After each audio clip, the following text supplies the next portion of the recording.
they keep the aliens in a Faraday-shielded environment? Because they have a tendency to disappear right through walls.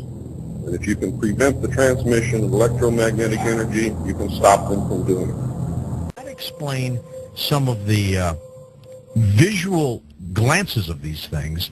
They seem to just simply disappear. They're gone.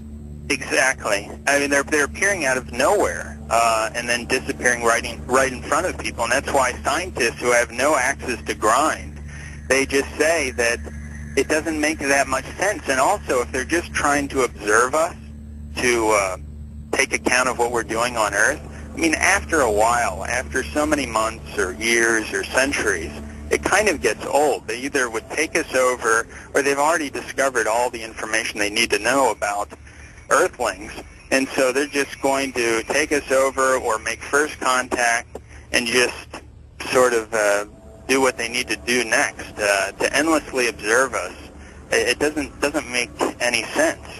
El 27 de mayo a las 2:31 de la madrugada pudimos observar a este objeto más pequeño que parece mostrarnos a uno o posiblemente dos de los tripulantes que vienen en su interior. En el 2009, Yalcin Yalman volvió a grabar. El 13 de mayo del 2009 pudo captar a esta nave que ya habíamos visto anteriormente, con lo que parece ser la silueta de dos de sus ocupantes. Yalman tiene una cámara de gran potencia que le amplifica hasta 200 veces la imagen, lo cual le permite captar a estos objetos a cierta distancia y observarlos con toda claridad.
They appear to have the ability to materialize and dematerialize without a trace. One of the great mysteries of the UFOs isn't seeing them, is trying to figure out where are they when you don't see them. Some people say, well, they're from another galaxy. Most physicists will debunk that for lots of reasons. They seem to pose that way, but for lots of, if they came, if there are that many coming from another galaxy, you think you'd sense the traffic.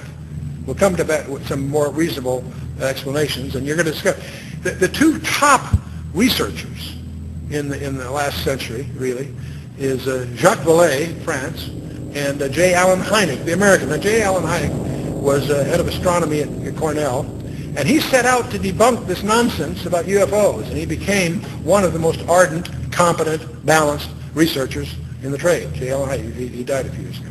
Both of these respected researchers came to the conclusion that they're not intergalactic for lots of physics. There are a lot of physics rebuttals to that conjecture.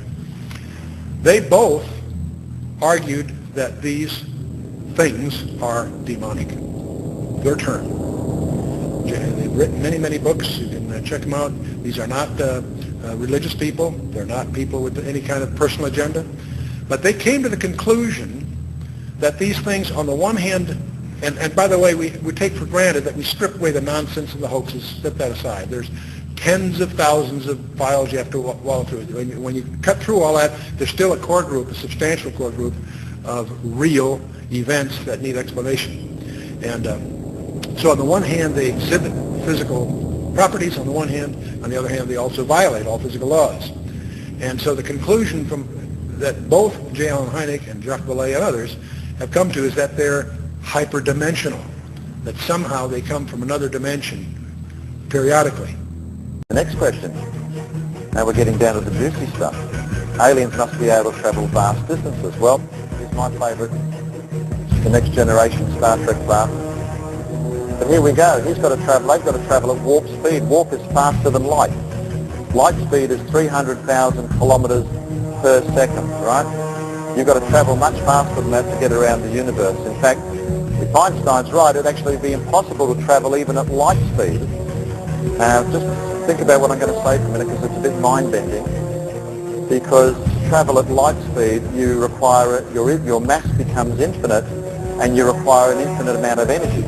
You'd have to have all the available energy in the universe at your disposal to travel at light speed. Sounds freaky, but that's basically the problem. So they come up with ideas of warp space. They create bubbles in the space-time continuum and travel on those. And science fiction to the rescue. See, when they create that, you travel faster than warp, then you've got the trouble of all the occupants getting splattered on the walls and when they accelerate and all this type of stuff. But science fiction to the rescue again, you create inertial dampers. Heard those? Etc. But you know, it's estimated that it's 100,000 dust particles per cubic kilometre of space. And you know that an impact with one of those at light speed, or even, let's say, even 1/10 light speed, would be the equivalent of several tons of TNT going off in a spaceship. So then you've got to have machines and technology to be available to detect specks of dust in front of you, and so the whole thing really becomes impossible.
So these demons would make them then spiritual phenomenon, I would take it, right? Yeah, I think when you look at it, I mean, there's certain characteristics that everyone will agree has been seen and demonstrated also by these UFOs, such as they penetrate the ground, they penetrate water, they disappear in front of people, they appear right in front of people. One person will see a UFO and the person next to them will not see the UFO. They change colors, sometimes only one accelerating. They change shape, they change size. Many people have made the comment that they seem like they're alive almost. And so these are all characteristics of something that's not a physical or material being or construction. It's got to be something that's a spiritual phenomenon with those kinds of characteristics. Somewhere between 1% and 3% of Americans claim that they have had an abduction experience. That's over 5 million people, or in that neighborhood. Not a few thousand deranged people, not a few, disaffected. This is, we'll talk a little more about this. This is a very, very disturbing phenomenon in the counseling profession. Now, part of the problem of the UFOs is they have some paradoxical behavior. On the one hand, they're seen by multiple competent witnesses. They are plotted on radar, sometimes multiple radars simultaneously. They leave tangible traces on the ground, sometimes radiation, evidence of burning, and other things. So they are apparently real in the sense of being physical, on the one hand. There are photographs. Sometimes they show up on photographs, sometimes they don't. But here's the problem. They do, while they seem to be tangible on the one hand, they exhibit behavior that can't possibly be physical. They can go in excess of 6,000 miles per hour without sonic booms. What on earth does that mean? I'd like to know how they do that trick. They've been plotted making right-angle turns at over 16,000 miles an hour. That defies the laws of physics. That's now perhaps the most disturbing thing of all. They appear to have the ability to materialize and dematerialize without a trace. It wasn't until a few years ago that I really started to get into researching all this information, looking at, going through thousands of pages of information about UFOs that just confirmed, what I had already believed about this phenomenon. That I believe the evidence clearly points that they are, in fact, demons. And, there are others, Brother Michael, who are now beginning to believe that as well. So you're not out there all by yourself anymore.